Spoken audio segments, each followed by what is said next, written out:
হঠাৎ করে ঠিক হলো আমরা মুর্শিদাবাদ ঘুরতে যাব, কিন্তু ট্রেনের টিকিট বুক করতে গিয়ে দেখি তেমন কোনোই ট্রেনের টিকিট অ্যাভেলেবেল নেই। শেষ পর্যন্ত কি করব, শেষ পর্যন্ত আমরা হাওড়া কাটিহার এক্সপ্রেস বুক করলাম স্লিপার ক্লাসে। তারপরে আমরা চলে গেলাম 26শে জানুয়ারি রিপাবলিক ডেতে ভালো করে মুর্শিদাবাদটা ঘুরে আসার জন্য। আমি ট্রেনের লিস্টগুলো দিয়ে দিলাম যেগুলো হাওড়া থেকে মুর্শিদাবাদ বা শিয়ালদা থেকে মুর্শিদাবাদ নিয়ে যায় খুব কম সময়ের মধ্যে।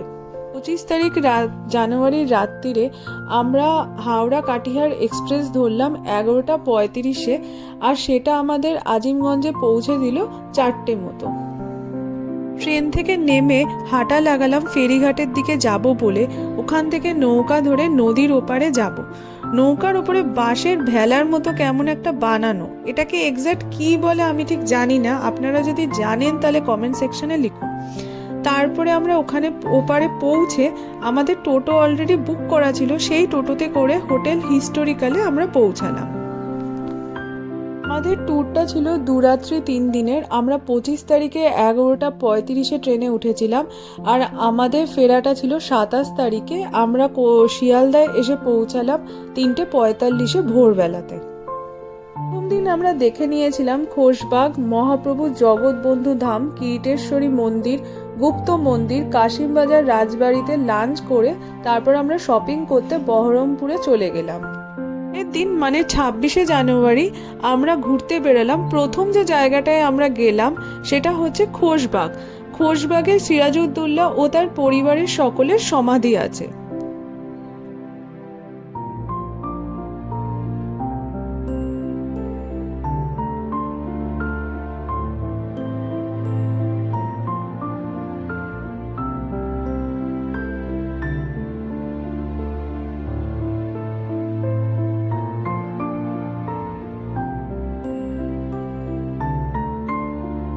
খোশ কথার অর্থ হচ্ছে আনন্দ, আর বাগ মানে হচ্ছে বাগান। এটা ছিল পরম আনন্দের জায়গা। এটা বানানো হয়েছিল 1740 সালে। এটা আলীবর্দী খাঁর খুব প্রিয় জায়গা ছিল। তিনি এখানে 101টা গোলাপ ফুলের গাছ লাগিয়েছিলেন। তিনি ও তার প্রিয় নাতি সিরাজউদ্দৌলাকে নিয়ে এখানে আসতেন নামাজ পড়তে। তারপর 1756 সালে যখন তিনি সিরাজউদ্দৌলাকে উনার সিংহাসনের দায়িত্ব দিয়েছিলেন এবং বলেছিলেন এখানে যেন তার সমাধি দেয়া হয়, 1756 থেকে 1757-র মধ্যে এখানে 34টা সমাধি হয়েছিল।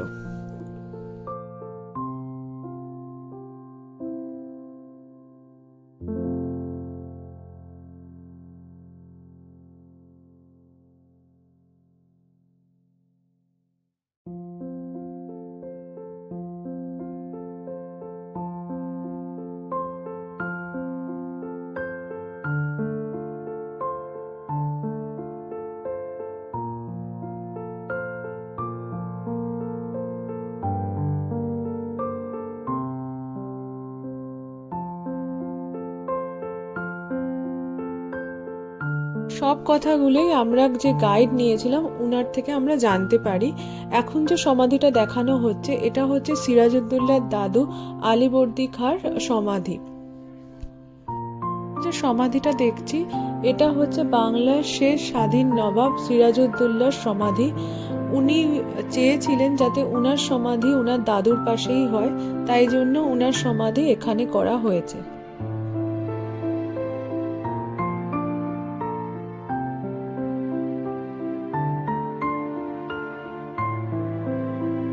সমাধিগুলো দেখতে পাচ্ছেন, ইনারা ছিলেন সিরাজউদ্দৌলার দেহরক্ষী। মাঝখানে যে সমাধিটা দেখতে পাচ্ছেন উনার নাম ছিল গুলাম হোসেন। পলাশির যুদ্ধে ষড়যন্ত্রে বাংলার শেষ স্বাধীন নবাব সিরাজউদ্দৌলা হেরে যাবার পর তিনি ছদ্মবেশে এই ভাগীরথী নদীর তীরে এক নৌকা করে প্রাণ বাঁচাবার চেষ্টা করেন, কিন্তু তিনি তার নাগরাই খুলতে ভুলে যান।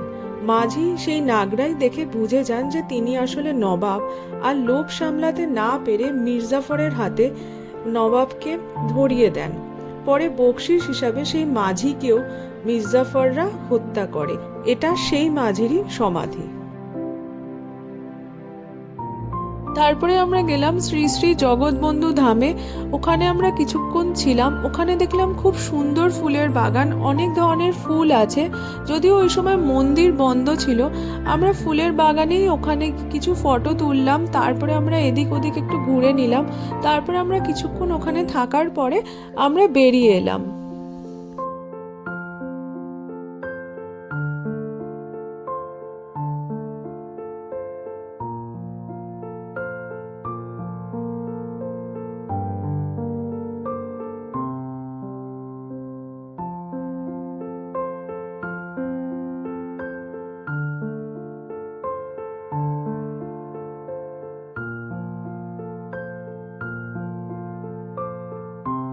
তারপরে আমরা কিরিটেশ্বরী মন্দিরে গেলাম।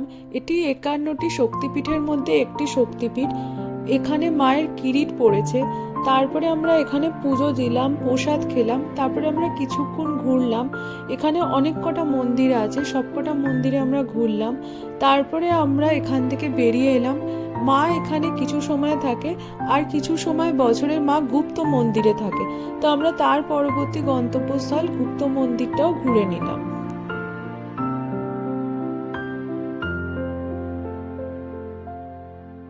যে মন্দিরটা দেখা যাচ্ছে এটাই হচ্ছে আসল প্রাচীন মন্দির।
চটপট টোটো ধরে আমরা চলে গেলাম রশনিবাগে।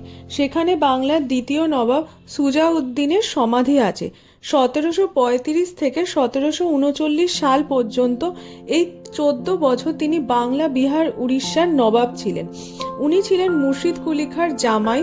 উনার হাইট ছিল 6.5 ফুট। তিনি এখানেই নামাজ পড়তেন। এই যে মসজিদটা দেখা যাচ্ছে, আর উনার সমাধিও এখানে রশনিবাগেই হয়েছিল।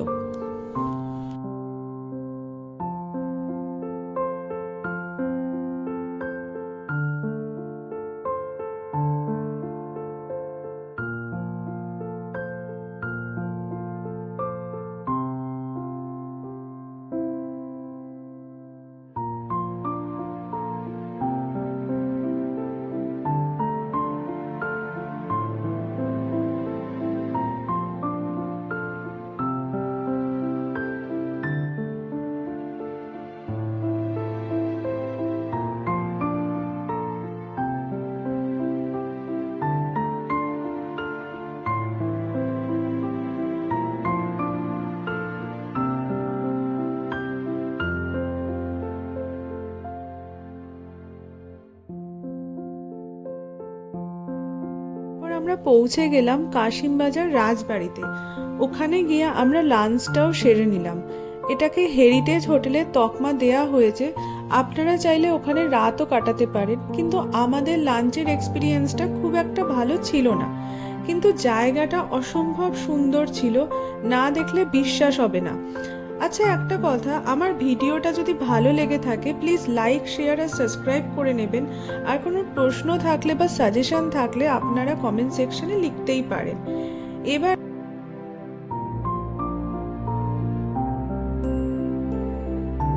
অ্যাম্বিয়েন্সটা একটু দেখে নেওয়া যাক।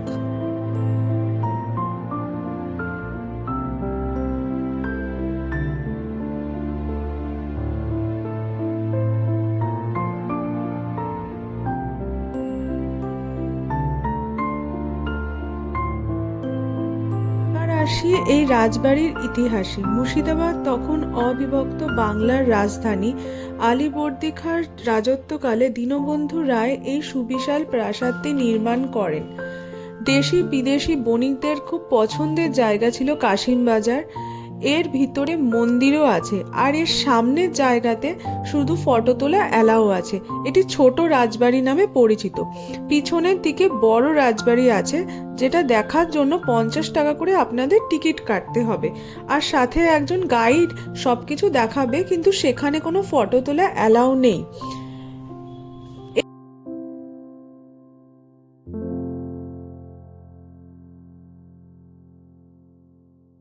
দিন মানে 27শে জানুয়ারি সকাল সকাল উঠে রেডি হয়ে ব্রেকফাস্ট করে বেরিয়ে পড়লাম হাজারদুয়ারি আর বাকি জায়গাগুলো দেখার জন্য। আমরা যে হোটেলে ছিলাম ওখান থেকে হাজারদুয়ারি একদমই কাছে, টোটোতে মাত্র 2 থেকে 3 মিনিট মতো লেগেছিল। হাজারদুয়ারি শুক্রবার বন্ধ থাকে, তাই শনিবার ওটা আমরা দেখার প্ল্যান করেছিলাম। 25 টাকা করে টিকিট, আর সকাল 9টা থেকে 5টা পর্যন্ত বিকেলবেলা খোলা থাকে। হাজারদুয়ারি এক সুবিশাল 3তলা প্রাসাদ, যেখানে 1000টি দুয়ার বা দরজা আছে। সেখান থেকেই হাজারদুয়ারি নামটা এসেছে, যার মধ্যে 100টি নকল দরজা আছে। এই প্যালেসে কি আছে ভেতরে?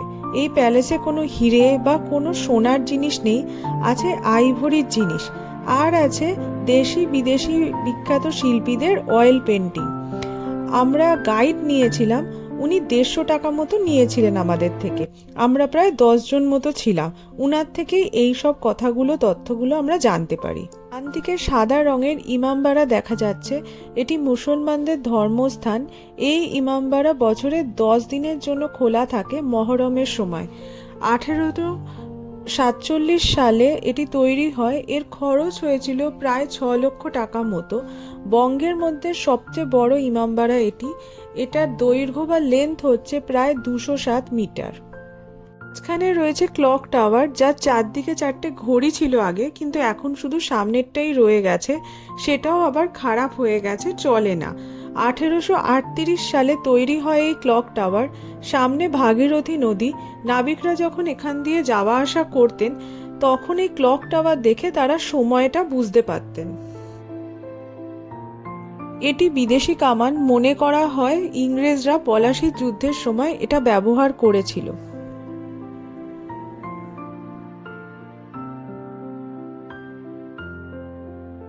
এটার নাম মদিনা। 1755 সালে তৈরি হয়। সিরাজউদ্দৌলার মায়ের নাম ছিল আমিনা বেগম। উনি মানত করেছিলেন উনার ছেলে যদি সিংহাসনে বসতে পারে তাহলে মদিনা থেকে মাটি আনিয়ে সিরাজউদ্দৌলার হাত দিয়ে মুর্শিদাবাদে একটা ছোট মদিনা বানিয়ে দেবেন। একবারই এই কামানটা জলে ছাড়া হয়েছিল যাতে কারুর কোনো ক্ষতি না হয়, কিন্তু ছাড়ার পর এত বিকট শব্দ হয়েছিল যার ফলে এখানের আশেপাশে যত গর্ভবতী মহিলারা ছিলেন তাদের গর্ভপাত হয়ে গেছিল। তাই এটার নাম দেওয়া হয়েছিল বাচ্চা বলি তোপ। এটার কোনো চাকা নেই, তাই এটা মনে করা হয় এই ধরনের কামান সাধারণত জলেই ব্যবহার করা হতো যুদ্ধের সময়।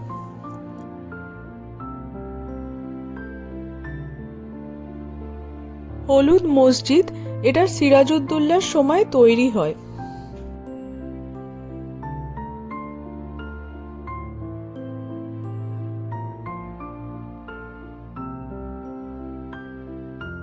1937 সালে জাহানকোষা কামানটা তৈরি হয়েছিল জাহাঙ্গীরনগরে।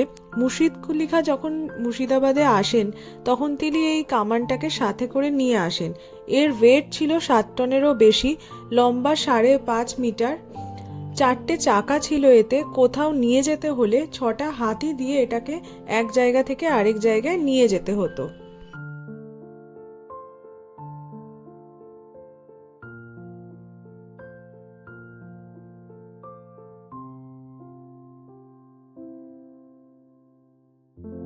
তেইশ থেকে 1724 সালের মধ্যে বাংলার প্রথম নবাব মুর্শিদ কুলি খাঁ কাতরা মসজিদ নির্মাণ করেছিলেন।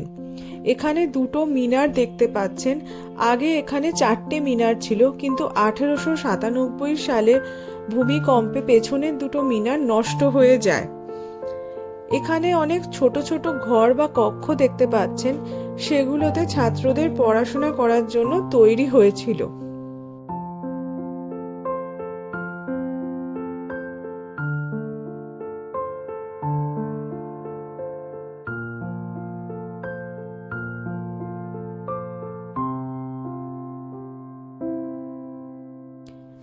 এখানে প্রায় 2000 জন একসাথে নামাজ পড়তে পারে।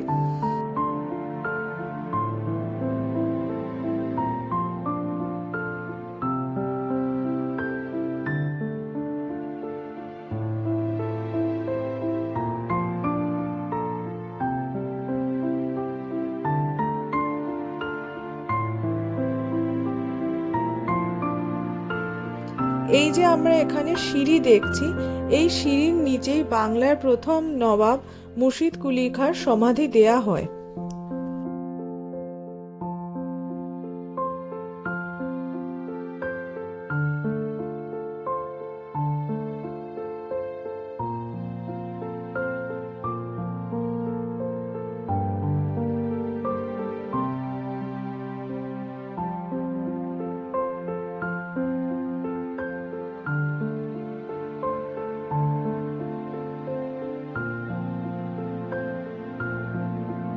তারপরে আমরা গেলাম আজিম উন্নিসা বেগমের সমাধিস্থলে। উনি ছিলেন নবাব মুর্শিদ কুলি খাঁর কন্যা। উনার সমাধি দেয়া হয় সিঁড়ির নিচে। উনার মৃত্যু ঘুরে অনেক গল্প শোনা যায়, কিন্তু সেই গল্পগুলো কতটা সত্যি সেটা নিয়ে সকলের মনে প্রশ্ন থেকেই যায় আমাদের।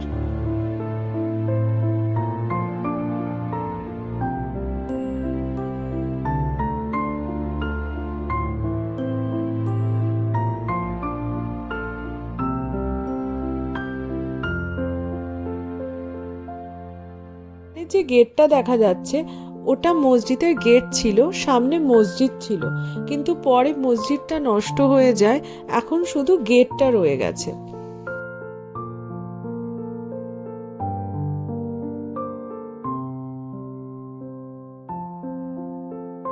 তারপর আমরা চলে গেলাম কাঠগোলা বা কাঠগোলাপের বাগান দেখতে। এখানে আপনারা দেখতে পাবেন কাঠগোলা বাগান, প্যালেস মিউজিয়াম, সুড়ঙ্গ পথ, প্যালেস পুকুর, নাচমহল, পরেশনাথের জৈন মন্দির, মুঘল আমলের পাথরের কাজ, অয়েল পেন্টিং, গোলাপ ফুলের বাগান ও চিড়িয়াখানা। এটা সকাল 9টা থেকে বিকেল 5:30 পর্যন্ত খোলা থাকে। টিকিট হচ্ছে 30 টাকা করে।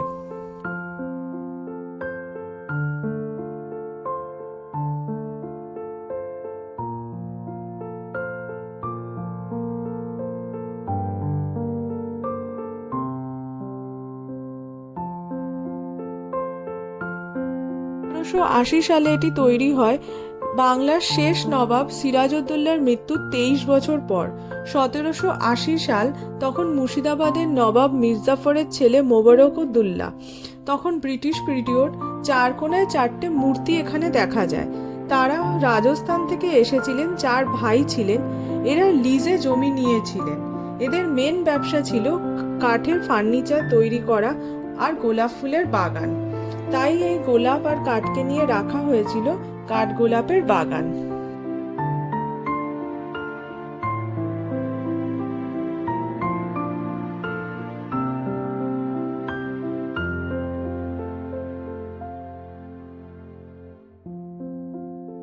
এলাম জগৎ শেঠের বাড়ি। এন্ট্রি ফিস 20 টাকা।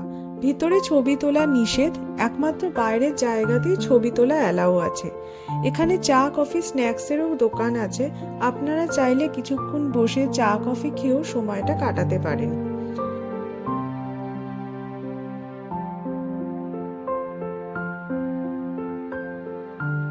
জগৎ শেঠের পুরো নাম মহাতবচাঁদ জগৎ শেঠ।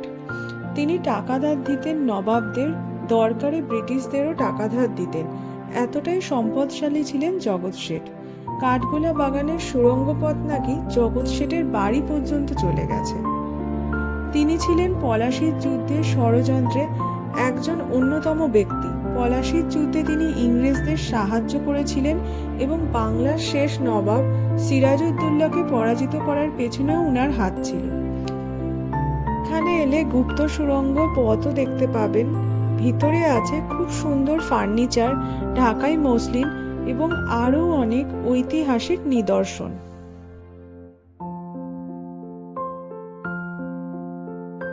মির্জাফর আর তার পরিবারের সকলের সমাধি আছে।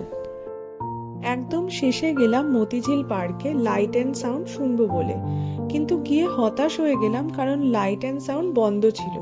এখানে টিকিট হচ্ছে 30 টাকা করে। এই পর্যন্ত ছিল আমাদের মুর্শিদাবাদ ট্যুর। তারপর রাতে 11টার সময় তিস্তা তোরসা ট্রেন ধরে আমরা কলকাতায় ফিরে এলাম।